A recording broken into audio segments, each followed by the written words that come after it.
Hello comrade family, so here I am Nara Fatima. I hope you are doing well. So यहाँ पर हम कर रहे थे first year BCom semester first का business economics and business economics का टॉपिक चल रहा था हमारा यहाँ पर कॉस्ट कॉन्सेप्ट। सो आज के वीडियो में हम कवर करेंगे कॉस्ट कॉन्सेप्ट के बारे में, क्या होती है कॉस्ट, कितने टाइप की होती है long run and short run में। सो क्या क्या टॉपिक्स हम देखने वाले हैं वो देख लेते हैं। सबसे पहले कॉन्सेप्ट ऑफ कॉस्ट। कॉस्ट का कॉन्सेप्ट क्या होता है? Cost and output relationship in short run and in long run. Short run और लॉन्ग रन में कॉस्ट और आउटपुट का क्या रिलेशनशिप होता है? Short run and long run cost curve. Short run में और लॉन्ग रन में जो भी कॉस्ट कर्व्स बनते हैं वो देखेंगे। Long run average cost, long run में एवरेज कॉस्ट का कर्व देखेंगे एंड लर्निंग कर्व क्या होता है। सो ये सारे टॉपिक्स हम आज के वीडियो में कवर करने वाले हैं। सो स्टार्ट करते हैं एंड देखते हैं सबसे पहले कॉन्सेप्ट ऑफ कॉस्ट। कॉन्सेप्ट मतलब कि कॉस्ट का क्या कॉन्सेप्ट है, क्या होती है cost. A firm who want to maximize their profit concentrate on revenue and cost of firm। यहाँ क्या बोला है कि कोई भी फर्म है जो भी अपना प्रॉफिट बढ़ाना चाहती है, मैक्सिमाइज करना चाहती है, जो भी फर्म अपना प्रॉफिट मैक्सिमाइज करना चाहती है वो किस चीज पे कंसंट्रेट करती है? रेवेन्यू पर एंड जो कॉस्ट होती है फर्म की उस पर। ठीक है, profit of the firm can be increased either by increasing revenue और बाय रिड्यूसिंग कॉस्ट।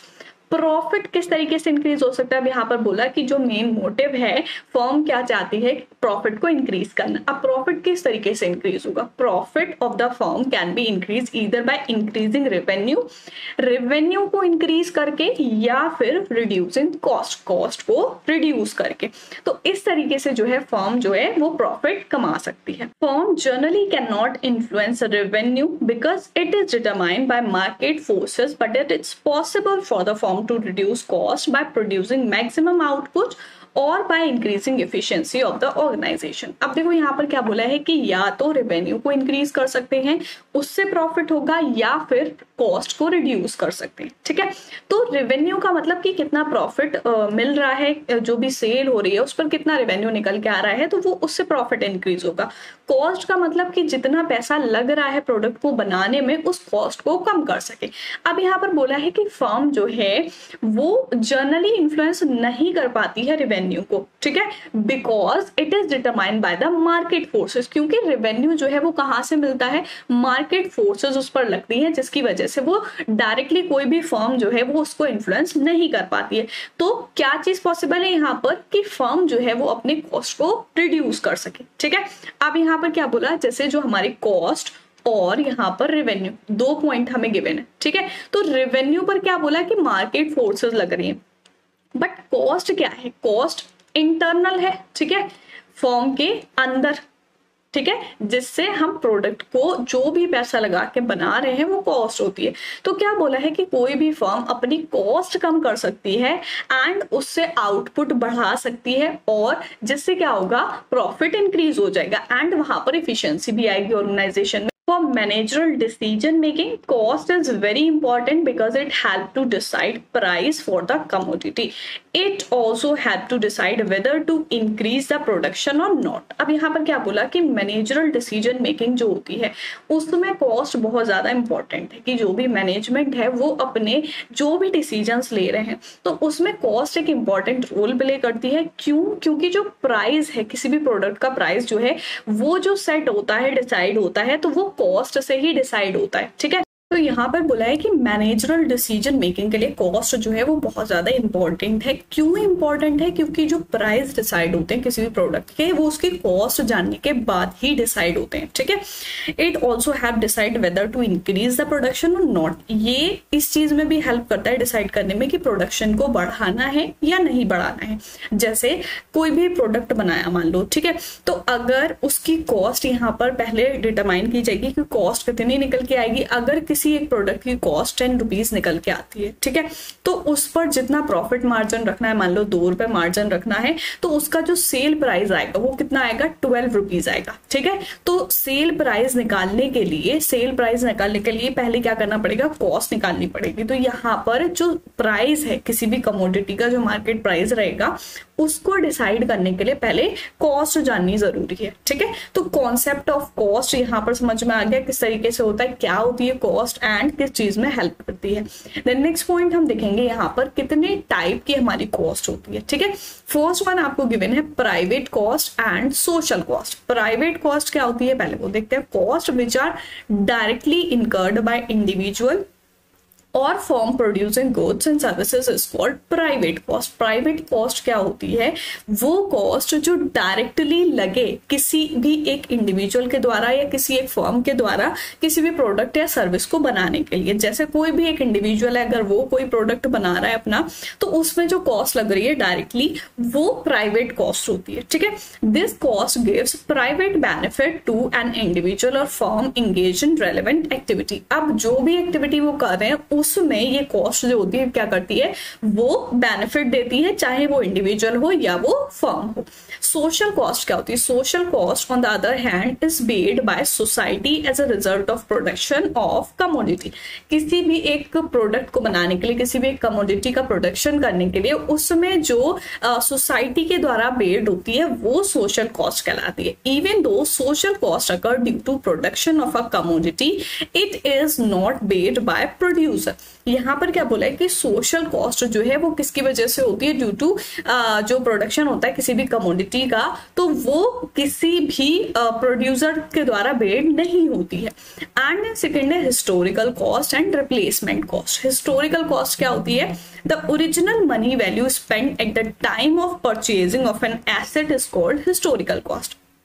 जैसे कोई भी एक एसेट है, एसेट का मतलब कि कोई ऐसा प्रोडक्ट जिससे आपको इन फ्यूचर जो है वो पैसा रिसीव होगा। ठीक है, उसको हम एसेट बोलते हैं। तो कोई भी एक एसेट है, अब उस पे जो पैसा खर्च किया गया था जब वो खरीदा उस टाइम पर, तो वो वाली कॉस्ट जो होती है वो हिस्टोरिकल कॉस्ट होती है। मान लो मिस्टर एक्स है यहाँ पर, ठीक है, उन्होंने 1 साल पहले एक कंप्यूटर खरीदा था। ठीक है, एक कंप्यूटर खरीदा था एंड उस कंप्यूटर की उस टाइम वैल्यू 50,000 थी। ठीक है, तो ये 50,000 जो हो जाएगी वो हो जाएगी historical cost. And replacement cost क्या होती है, the amount which has to be spend at the time of replacing of the existing asset is called replacement cost. Replacement cost होती है जब किसी भी एसेट को रिप्लेस किया जाए, बदला जाए। ठीक है, कि जो पहला वाला एसेट है, यहाँ पर बोला है कि जो पैसा खर्च किया जा रहा है, स्पेंड किया जा रहा है रिप्लेस करने के लिए, replacing the existing asset is called replacement cost. जैसे कि ये अगर 50,000 का 1 साल पहले खरीदा था, अब इसको रिप्लेस करना है, चेंज करना है, नया लाना है। ठीक है, तो ये मान लो अब बिकेगा 40,000 का। ठीक है, बट नया आ रहा है यहाँ पर 50,000 का अगेन। ठीक है, तो अब यहाँ पर 40,000 का ये बिका और 10,000 और लगाने पड़ेंगे, तो वो होगी रिप्लेसमेंट कॉस्ट। ठीक है, हिस्टोरिकल कॉस्ट क्या होगी, जब वो खरीदा था जिस टाइम पर, वो हिस्टोरिकल कॉस्ट। रिप्लेसमेंट जब उसको चेंज कराया तो वो रिप्लेसमेंट कॉस्ट हो गई। Then fixed cost and variable cost. Fixed cost क्या होती है, fixed cost refer to the firms expenditure on fixed factor of production. Factor of production मतलब कि कोई भी प्रोडक्ट जो बन रहा है उसमें जो चीजें लग रही हैं उनको हम फैक्टर ऑफ प्रोडक्शन बोलते हैं। लेबर हो गया, कैपिटल हो गया। ठीक है, तो जो चीजें फर्म की फिक्स रहती हैं, जो एक्सपेंडिचर, जो खर्चे फिक्स रहते हैं, उनको फिक्स्ड कॉस्ट बोलते हैं। ठीक है, and variable cost refer to the firms expenditure on variable factor of production when no output is produced, variable cost is 0। Variable cost का मतलब जो चेंज होती रहती है। ठीक है, तो फर्म का एक्सपेंडिचर यहाँ पर बोला है कि जो वेरिएबल फैक्टर ऑफ प्रोडक्शन से निकलती है वो वेरिएबल कॉस्ट होती है। जब कोई भी आउटपुट प्रोड्यूस नहीं होता है तब वहां पर कोई भी वेरिएबल कॉस्ट नहीं लगती है। जैसे एग्जांपल, अगर हम यहाँ पर एग्जांपल लें कि कोई एक मशीनरी है। ठीक है, एसेट हो गया हमारा। ठीक है, मशीनरी है। अब इसमें जो पैसा लगाया है वो हमारी फिक्स्ड कॉस्ट हो गई। ठीक है, कि भाई मशीनरी तो खरीदी, अब 1 दिन प्रोडक्शन करो, 10 दिन प्रोडक्शन करो या 1 महीना प्रोडक्शन करो, वो मशीनरी आपकी चलनी है। ठीक है, उसमें तो एक बार में पैसा लगा दिया। वेरिएबल कॉस्ट है कि अगर आप 1 दिन प्रोडक्शन करोगे तो लेबर जो लगेगी वो 1 दिन का पैसा लेगी। ठीक है, कि एक दिन उसने काम किया, एक दिन का पैसा लेगी, 4 दिन काम करेंगे तो 4 दिन का पैसा लेगी। तो यहाँ पर ये चीज जो है जो चेंज हो रही है कि भाई जब आउटपुट बन रहा है, निकल रहा है, तब वहां पर जो वेरिएबल कॉस्ट है वो लग रही है। तो इसका मतलब ये है कि जब आपका कोई भी आउटपुट प्रोड्यूस नहीं हो रहा है, इसका मतलब वहां पर कोई लेबर नहीं लगी है, तो वहां पर वेरिएबल कॉस्ट 0 हो जाएगी। समझ में आ गया? फिक्स कॉस्ट क्या होती है? जो फिक्स रहती है, चेंज नहीं होती है, एंड वेरिएबल कॉस्ट जो चेंज हो जाती है। Then next is total cost, average cost and marginal cost. क्या होती है total cost, average cost and marginal cost? ये इंपॉर्टेंट है, ये वाली कॉस्ट अच्छे से समझ लेना। टोटल कॉस्ट क्या है? Firm total expenditure on all fixed and variable factor for producing a commodity is called total cost of production. Total cost जो है फर्म जितना भी खर्चा करता है सारे फिक्स्ड और वेरिएबल फैक्टर पर जो किसी भी कमोडिटी को बनाने के लिए लगाते हैं, उसको हम बोलते हैं टोटल कॉस्ट ऑफ प्रोडक्शन। अब टोटल कॉस्ट, टोटल का मतलब कि सारी कॉस्ट जो है, ठीक है, टोटल के नाम से समझ में आ रहा है कि सारी कॉस्ट जो है। अब सारी में कौन सी आ रही है? फिक्स्ड और वेरिएबल, ठीक है। तो वेरिएबल और फिक्स्ड फैक्टर जो दोनों हैं, उन दोनों का टोटल मिला के जो होती है वो टोटल कॉस्ट होती है। Therefore, यहाँ पर आपको फॉर्मूला गिवन है टोटल कॉस्ट का, ठीक है। किस तरीके से आएगा? Total cost is equal to total fixed cost plus total variable cost. Fixed cost जो होगी वो सारी टोटल, एंड वेरिएबल कॉस्ट जो होगी वो सारी टोटल, दोनों को ऐड कर लेंगे, देन यहाँ पर टोटल कॉस्ट निकल के आ जाएगी। And then second is average cost. Average cost क्या होती है? Average total cost, it refer to the per unit of cost producing of a commodity. अब देखो एवरेज कॉस्ट में आपकी एक तो एवरेज टोटल कॉस्ट है, एक एवरेज वेरिएबल कॉस्ट है, एक एवरेज फिक्स्ड कॉस्ट है। तो एवरेज टोटल कॉस्ट होती है पर यूनिट कॉस्ट, जब कोई भी एक प्रोडक्ट बनाया जा रहा है, ठीक है, जैसे कोई भी एक प्रोडक्ट है वो बनाया जा रहा है, उसकी पर यूनिट कॉस्ट कितनी लगेगी, ठीक है। जैसे अगर कोई भी कंपनी जो है, कोई भी फर्म जो है 100 यूनिट बनाती है, तो एक प्रोडक्ट को बनाने के लिए जो कॉस्ट लग रही है तो वो कहलाती है average total cost. It is calculated by following formula. यहां पर आपका इस तरीके से निकल के आएगा average cost.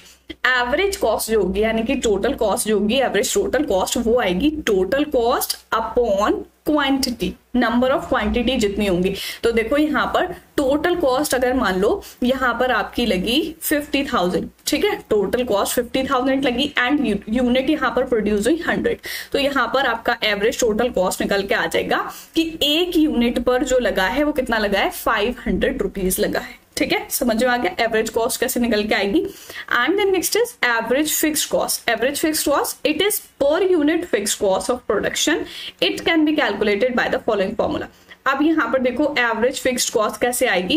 Average fixed cost का मतलब है यहाँ पर देखो ये आई है कि आप एक यूनिट जो बना रहे हो, ठीक है, एक यूनिट जो बना रहे हो उस पर आई है 500, ठीक है, 500। अब इस 500 में जो है ये है एवरेज टोटल कॉस्ट। इस 500 में एवरेज फिक्स कॉस्ट भी है और एवरेज वेरिएबल कॉस्ट भी है। अब निकालेंगे कि इसमें एवरेज फिक्स कॉस्ट कितनी है। तो एवरेज फिक्स कॉस्ट कैसे आएगी? Total fix cost and upon quantity, जितनी भी क्वांटिटी है, नंबर ऑफ क्वांटिटी जितनी प्रोड्यूस हुई है, तो total fix cost upon quantity. Then next है average variable cost. It is per unit variable cost of production की एक यूनिट पर जितनी भी वेरिएबल कॉस्ट लगी है वो हो जाएगी variable cost. It can be calculated for the following formula. Average variable cost is equal to total variable cost upon quantity, ठीक है। यहां पर टोटल वेरिएबल कॉस्ट जो होगी उसकी डिवाइड कर लेंगे क्वांटिटी से, देन निकल के आ जाएगा। मार्जिनल कॉस्ट क्या होती है? It is addition made to the total cost. Addition made मतलब एक एक्स्ट्रा यूनिट, एडिशनल यूनिट जो होती है वो होती है मार्जिनल कॉस्ट। और cost of producing an additional unit of output, output की एक एडिशनल यूनिट बनाने के लिए जो कॉस्ट लगती है उसको हम बोलते हैं मार्जिनल कॉस्ट। मार्जिनल कॉस्ट का आपका फॉर्मूला ये भी होता है। मार्जिनल कॉस्ट आप इस तरीके से निकाल सकते हैं, टोटल कॉस्ट जितनी है n और उसमें से टोटल कॉस्ट n-1। जैसे आपको इस तरीके से दे रखी है टोटल कॉस्ट 10, 20, 50, ठीक है, एंड 60। तो इस तरीके से निकलेगी कि आपकी जो मार्जिनल कॉस्ट है 20 - 10, ठीक है, 20 - 10 यहाँ पर 10 आ जाएगी, एंड देन फिर 50 - 20 इस तरीके से आ जाएगा यहाँ पर। ठीक है। एंड इसका सेकंड फॉर्मूला यहाँ पर आपको गिवन है कि मार्जिनल कॉस्ट जो होगी वो किस तरीके से निकलेगी, change in total cost upon change in output. जितना टोटल कॉस्ट में चेंज हो रहा है एंड डिवाइड बाय आउटपुट जितना निकल के आ रहा है, total cost and divide by quantity, जितनी भी चेंज है यहाँ पर ये चेंज का साइन दे रखा है, ठीक है। तो ये इस तरीके से यहाँ पर total cost, average cost and marginal cost के बिना इसका स्केड्यूल भी देखेंगे एंड इससे कर्व भी निकालेंगे कि किस तरीके से निकल के आएगी, देन आप लोगों को बिल्कुल क्लियर हो जाएगा। Then next is sunk and incremental cost. Sunk cost और इंक्रीमेंटल कॉस्ट क्या होती है, in order to enter into the market certain cost are incurred by the firm. Firm जो है मार्केट में एंटर करने के लिए कुछ कॉस्ट लगाती है, कुछ पैसा लगता है, जिसको हम उस कॉस्ट को हम बोलते हैं sunk cost. These cost are known as sunk cost, इसको हम संक कॉस्ट के नाम से जानते हैं। It include the cost by the firm for setting up the business, advertisement etcetera. जैसे बिजनेस को मार्केट में लाने के लिए, अपनी पहचान बनाने के लिए वहां पर जो भी पैसा लगाना पड़ता है, जैसे बिजनेस को सेट करने में जो पैसा लगाया, या फिर अपने बिजनेस को, अपने प्रोडक्ट को एडवर्टाइज करने में कि लोगों तक इसकी इंफॉर्मेशन पहुंचे कि ऐसा प्रोडक्ट या ऐसी फर्म भी एग्जिस्ट करती है, तो वो सारी कॉस्ट जो होती है वो संक कॉस्ट कहलाती है। एंड इंक्रीमेंटल कॉस्ट क्या है, incremental cost refer to change in total cost as result of policy change और a change in managerial decision. जब किसी पॉलिसी के चेंज होने से या फिर मैनेजरल डिसीजन के चेंज होने से टोटल कॉस्ट में चेंज आता है, वो इंक्रीमेंटल कॉस्ट होती है। And then next is implicit cost and explicit cost. ये भी एग्जाम्स में बहुत पूछा जाता है, इम्प्लिसिट और एक्सप्लिसिट कॉस्ट क्या होती है। Implicit cost refer to the cost of all own factors which the entrepreneurs employ in the business. Implicit cost वो कॉस्ट होती है जो भी फैक्टर ऑफ प्रोडक्शन, जो भी फैक्टर होते हैं वो एंटरप्रेन्योर्स के अपने होते हैं, ठीक है। वो जो कॉस्ट लगती है वो इम्प्लिसिट कॉस्ट होती है। एक्सप्लिसिट कॉस्ट क्या होती है, is direct cash payment made by the firm for purchasing और hiring of various factor of production. यहाँ पर बोला है कि एक्सप्लिसिट कॉस्ट इस तरीके से आप समझ सकते हो कि इम्प्लिसिट जो है वो इंटरनल होगी एंड एक्सप्लिसिट जो है वो बाहर की होगी, एक्सटर्नल होगी। तो जो भी ओन फैक्टर यानी कि अपने जो फैक्टर्स होंगे उनकी जो कॉस्ट लगेगी वो इम्प्लिसिट कहलाएगी। एंड जब फर्म किसी दूसरे को पेमेंट करके, डायरेक्ट कैश पेमेंट करके वहां पर कोई चीज परचेज करे या फिर हायर करे किसी को फैक्टर ऑफ प्रोडक्शन के तौर पर, ठीक है, तो वो जो होती है एक्सप्लिसिट कॉस्ट होती है। जैसे rent paid for hiring of land. Land मतलब जहां पर बिजनेस हो रहा है, उस बिजनेस के लिए जो जगह खरीदी है वो रेंट पर है, तो रेंट उसके लिए पे किया जा रहा है, वहां पर ये क्या हुआ कि एक्सप्लिसिट कॉस्ट हो गई, ठीक है, मतलब डायरेक्ट कैश पेमेंट हो रहा है। And then next is accounting and economic cost. Accounting cost includes only explicit cost, the firms expenditure on purchasing of various factor of production. Accounting cost में सिर्फ कौन सी इंक्लूड होती है, एक्सप्लिसिट कॉस्ट इंक्लूड होती है, ओन फैक्टर जो use किए उसकी नहीं होती है, ठीक है। जो फर्म ने किसी भी चीज को, किसी भी फैक्टर को परचेज करने के लिए जो भी खर्चा किया वो कॉस्ट इसमें ऐड होती है। For financial purpose and tax purpose accounting cost is important. Accounting cost क्यों लगाते हैं यहाँ पर, फाइनेंशियल पर्पस के लिए और टैक्स पर्पस के लिए। Then next is economic cost. Economic cost में बोथ आ जाते हैं, explicit and implicit cost. This cost is important for managerial decision making. Economic cost जो होती है वो मैनेजरल डिसीजन मेकिंग में हेल्प करती है, तो ये वाली कॉस्ट उसके लिए इंपॉर्टेंट होती है। सो ये थी कुछ कॉस्ट की, कितने टाइप की कॉस्ट होती हैं एंड वो कौन कौन सी होती हैं, आई होप समझ में आ गई होंगी। देन नेक्स्ट पॉइंट हम यहाँ पर देखेंगे cost and output relationship in the short run and long run. Short run में और लॉन्ग रन में क्या होता है, तो पहले हम शॉर्ट रन का देख लेते हैं। यहाँ पर आपको एक स्केड्यूल शो हो रहा है, आउटपुट गिवन है यहाँ पर आपको 1 2 3 6 7 8 तक, ठीक है। उसके बाद total fixed cost, total fixed cost है, फिक्स्ड का मतलब कि जो सेम रहे, ठीक है, चेंज ना हो। तो यहाँ पर आप देखोगे कि फिक्स्ड कॉस्ट जो है वो सारे में 50-50 है, ठीक है। Total variable cost, variable cost मतलब जो चेंज हो, तो यहाँ पर आपकी फर्स्ट वाली 0 है। एंड वेरिएबल कॉस्ट किस तरीके से चेंज हो रही है, 20, 35, 45, 65 एंड 95, 140, 200, 280। तो ये आपको टोटल वेरिएबल कॉस्ट गिवन है, फिक्स्ड कॉस्ट वेरिएबल कॉस्ट दोनों गिवन है, एंड यहाँ पर टोटल कॉस्ट गिवन है। टोटल कॉस्ट क्या होती है, अभी हमने पीछे फॉर्मूले में भी देखा था कि टोटल कॉस्ट क्या होती है, total fixed cost plus total variable cost. ठीक है, टोटल फिक्स्ड कॉस्ट और वेरिएबल कॉस्ट जो होती है उनको ऐड करके यहाँ पर टोटल कॉस्ट आती है। सो फर्स्ट वाला 50 प्लस 0 50 आ जाएगा, then 50 plus 20 70 and 50 plus 35 85 and 50 plus 45 95। इस तरीके से ऐड करके यहाँ पर टोटल कॉस्ट आपको गिवन है। ठीक है, अब यहाँ पर इससे किस तरीके से आउटपुट निकल के आया है एंड किस तरीके से यहाँ सारी कॉस्ट दे रखी उसको यहाँ पर कर्व पे शो करेंगे। ठीक है, सो ये हो गया आपका ओरिजिन एंड यहाँ पर हो जाएंगी आपकी cost, total fixed cost, total variable cost and total cost, और ये हो गया आउटपुट। ठीक है, आउटपुट।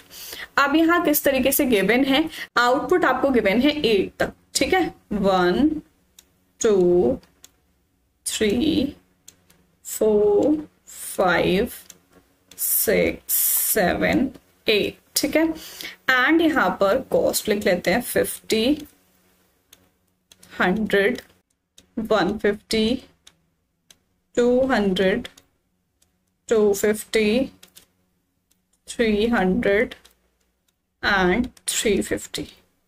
ठीक है, 330 तक यहाँ पर आपको लास्ट गिवन है। सो ये आ जाएगा। अब यहाँ पर देखो टोटल वेरिएबल कॉस्ट जो है वो आपको 0 से गिवन है, टोटल फिक्स कॉस्ट जो है 50 है, फिक्स्ड कॉस्ट चेंज नहीं हुई है 50 है। सो यहाँ पर फिक्स्ड कॉस्ट जो है वो आपकी कांस्टेंट रहेगी। ठीक है, यहाँ तक कांस्टेंट रहेगी, इट मीन्स कि स्ट्रेट लाइन आ जाएगा, 50 पे स्ट्रेट लाइन आ जाएगा कि जब आपका 0 था आउटपुट तब भी जो फिक्स कॉस्ट थी वो 50 थी। ठीक है, यहाँ पर एंड जब 8 था तब भी फिक्स कॉस्ट 50 थी। तो इस तरीके से आ गया। टोटल वेरिएबल कॉस्ट जो है वो 0 से स्टार्ट होगा, यानी कि यहाँ से। ठीक है, यहाँ आ गया इसका पॉइंट एंड देन 20 हुआ। ठीक है, जब आउटपुट 1 था तो यहाँ पर 20 था एंड उसके बाद 35 एंड उसके बाद 45 65 95 140 200 280 तक है। ठीक है, सो ये आपका यहाँ तक आ जाएगा। इस तरीके से पॉइंट इस पर हम बना लेंगे। ये आपका हो गया 20 एंड देन 35 भी इसके अंडर आ जाएगा। सो जो टोटल वेरिएबल कॉस्ट का बनेगा वो कुछ इस तरीके से आ जाएगा। ठीक है, एंड टोटल कॉस्ट यहाँ पर गिवन है 50 से। सो 50 आपको यहाँ पर गिवन है, 50 के बाद 70 एंड देन फिर 85। इसका इस तरीके से इसके पैरेलल जाएगा 330 तक। ठीक है, सो ये आपका आ गया। ये वाला तो जो कांस्टेंट रहेगा वो आपका आएगा टोटल फिक्स्ड कॉस्ट। ठीक है, एंड टोटल वेरिएबल कॉस्ट 0 से है तो total variable cost and total cost आपकी 50 से है। सो ये टोटल कॉस्ट। ठीक है, सो इस तरीके से कर्व बन के आ जाएगा। टोटल फिक्स्ड कॉस्ट 50 से स्टार्ट हुई है, टोटल वेरिएबल कॉस्ट आपकी 0 से स्टार्ट हुई है एंड देन यहाँ पर जब आउटपुट 3 था तो 95 हो गई है एंड आउटपुट 2 था तो 85 है। इट मीन्स कि 50 से ऊपर जा रही है। ठीक है, सो 50 जो है वो फिक्स रही है। आई होप समझ में आ रहा होगा किस तरीके से हमने ग्राफ बनाया है स्केड्यूल से। ठीक है, सो ये हो जाएगी हमारी cost and output relationship in short run. Next हम देखेंगे cost function. Production function gives the functional relationship between the level of output and various factor of input, land, labor, capital and entrepreneur। यहाँ पर बोला है कि production function जो है वो हमें फंक्शनल रिलेशनशिप बताता है कि लेवल ऑफ आउटपुट और फैक्टर इनपुट्स के बीच में जो रिलेशनशिप है, जैसे फैक्टर इनपुट हमारे क्या होते हैं, लैंड, लेबर, कैपिटल और entrepreneur. The cost of production depend on level of output increase, nature of technology use, price of factor of production। Cost of production जो है वो किस चीज के ऊपर डिपेंड करती है कि आउटपुट जो प्रोड्यूस हुआ है उसका लेवल पे डिपेंड करती है कि किस तरीके की टेक्नोलॉजी वहां पर यूज की गई, क्या प्राइस फैक्टर ऑफ प्रोडक्शन रहा। जैसे टेक्नोलॉजी जितनी यूज की गई उस हिसाब से और उस पर अमाउंट लगेगा। ठीक है, एंड जो फैक्टर ऑफ प्रोडक्शन यूज किए गए वो कॉस्ट उसमें ऐड होगी। तो सारी चीजें मिला के जो निकल के आएगी वो कॉस्ट निकल के आएगी। ठीक है। This the cost function is derived from the production function. तो प्रोडक्शन फंक्शन से कॉस्ट फंक्शन किस तरीके से निकल के आएगा? The cost function is given as, यहाँ पर आपको गिवन है कॉस्ट फंक्शन।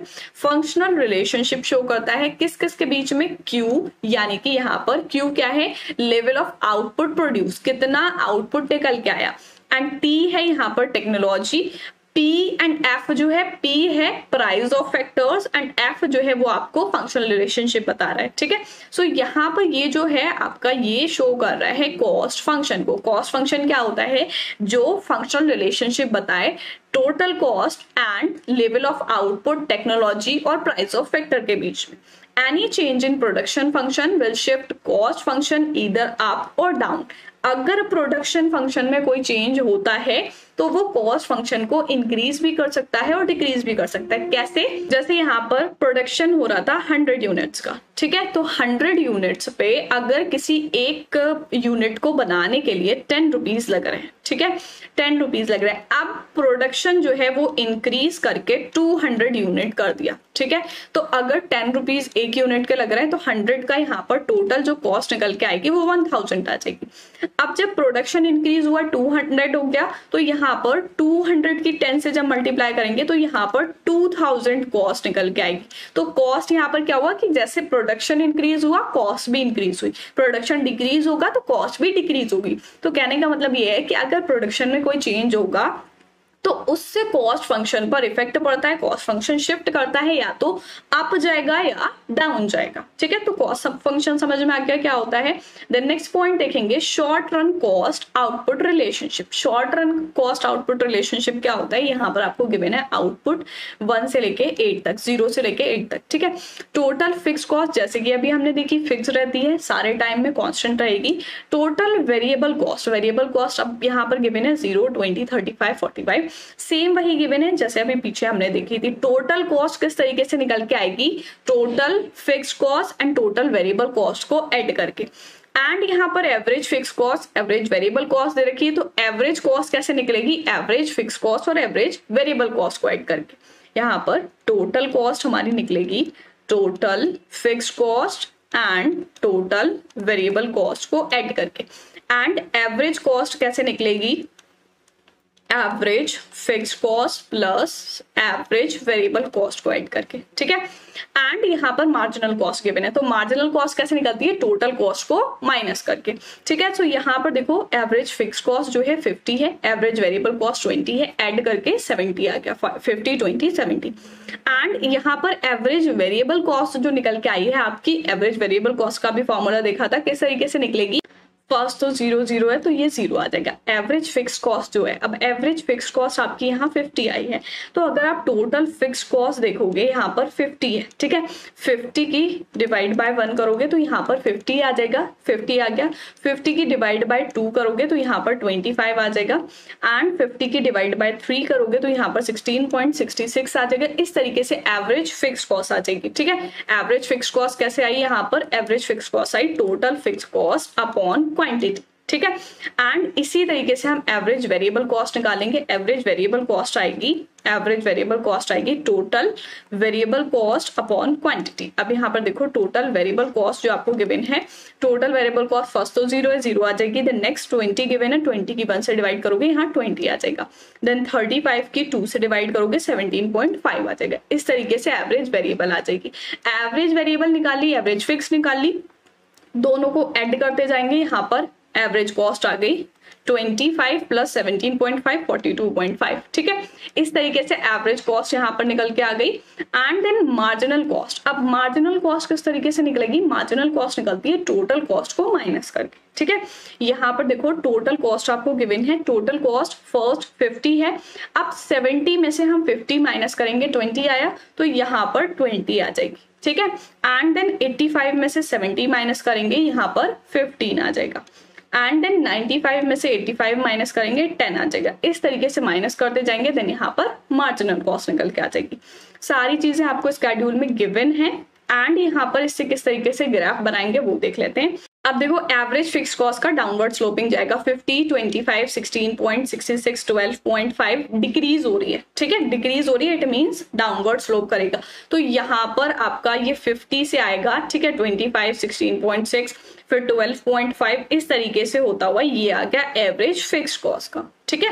एंड देन उसके बाद एवरेज वेरिएबल कॉस्ट जो है वो भी आपका डिक्रीज कर रहा है 20, 17.5, 15, 16.25। तो एवरेज वेरिएबल कॉस्ट जो है वो भी आपका इंक्रीज करेगा। एंड देन 16.5 यहाँ से देखेंगे आप कि इंक्रीज होना स्टार्ट कर दिया, ठीक है, इंक्रीज हो रहा है। तो यहाँ पर एवरेज वेरिएबल कॉस्ट जो है वो इस तरीके से डिक्रीज करेगा। एंड देन फिर 16.25 एंड देन 16.25 से यहाँ पर इंक्रीज करना स्टार्ट कर देगा। सो ये एवरेज वेरिएबल कॉस्ट हो गया। उसके बाद एवरेज कॉस्ट आपको यहाँ पर गिवन है। एवरेज कॉस्ट पहले 70 थी, 42.5 हुई एंड देन 31.66 हुई, ये यहाँ पर डिक्रीज करी, यहाँ तक डिक्रीज किया, फिर यहाँ से इंक्रीज होना स्टार्ट हो गई। तो यहाँ पर एवरेज कॉस्ट जो है पहले आपका डिक्रीज करेगा एंड देन उसके बाद इंक्रीज करेगा, ठीक है। तो यहाँ पर एवरेज कॉस्ट आ जाएगा। एंड लास्ट मार्जिनल कॉस्ट है। मार्जिनल कॉस्ट आपका डिक्रीज हो रहा है, यहाँ तक डिक्रीज हुआ, उसके बाद यहाँ पर इंक्रीज हो रहा है एंड देन इंक्रीज हो रहा है।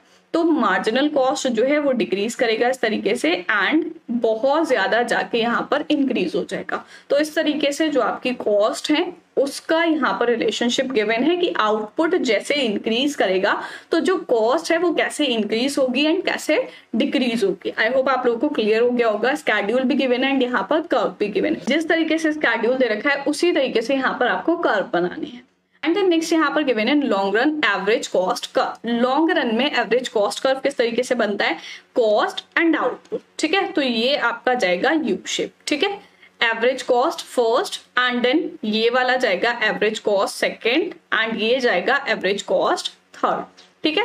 तो लॉन्ग रन में जो बनेगा वो लॉन्ग रन में आपके सारे के सारे जो होते हैं वो वेरिएबल फैक्टर होते हैं, ठीक है। वेरिएबल फैक्टर होते हैं, लॉन्ग रन में फिक्स्ड फैक्टर नहीं होते, इसलिए यहाँ पर आपकी एवरेज कॉस्ट का कर्व बनेगा।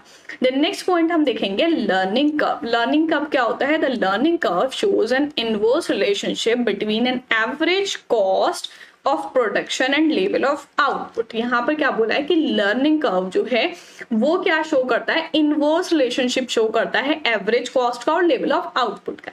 एवरेज कॉस्ट और level of output, level of output, इसके बीच में कैसा रिलेशनशिप है, इनवर्स रिलेशनशिप है। इनवर्स रिलेशनशिप का मतलब अपोजिट रिलेशनशिप है कि अगर एवरेज कॉस्ट इंक्रीज करेगी तो लेवल ऑफ आउटपुट डिक्रीज होगा, अगर एवरेज कॉस्ट डिक्रीज होगी तो लेवल ऑफ आउटपुट इंक्रीज होगा, ठीक है। ये रिलेशनशिप होता है एंड यही रिलेशनशिप शो करता है learning curve. This means that a firm produce more and more output, it's average cost of production declines. इसका मतलब है कि कोई भी फर्म जितना ज्यादा आउटपुट प्रोड्यूस करेगी उतनी ज्यादा उसकी एवरेज कॉस्ट डिक्लाइन होती जाएगी, कम होती जाएगी। जैसे कि यहाँ पर बताया कि इनवर्स रिलेशनशिप है, तो अगर आउटपुट जो है वो इंक्रीज हो रहा है तो एवरेज कॉस्ट डिक्रीज होगी। अब यहाँ पर देखो कर्व में कि एवरेज कॉस्ट आपको गिवन है एंड यहाँ पर ये आपको लेवल ऑफ आउटपुट गिवन है, ठीक है। आउटपुट 10, 20, 30, 40 गिवन है एंड यहाँ पर एवरेज कॉस्ट 1000, 2000, 3000, 4000, 5000, 6000 है। सो यहाँ पर अगर हम देखें कि अगर हमारा जो लेवल ऑफ आउटपुट है 10 था तो यहाँ पर एवरेज कॉस्ट जो थी वो 6000 थी, ठीक है, 6000 थी। अब अगर हम लेवल ऑफ आउटपुट को इंक्रीज करते हैं, 20 यूनिट्स बनाते हैं, ठीक है, 10 की जगह 20 यूनिट्स यहाँ पर प्रोड्यूस हो रही है, लेवल ऑफ आउटपुट 20 हो गया, तो यहाँ पर एवरेज कॉस्ट जो है वो डिक्रीज होके 4000 हो गई है, ठीक है, 4000 हो गई। मतलब आउटपुट इंक्रीज हो रहा है, एवरेज कॉस्ट डिक्रीज हो रही है। अब अगर आउटपुट इंक्रीज होके 30 हो जाएगा तो कॉस्ट यहाँ पर डिक्रीज होके 3000 हो जाएगी, ठीक है। एंड इसी तरीके से जब आउटपुट 40 होगा तो यहाँ पर 2000 हो जाएगी।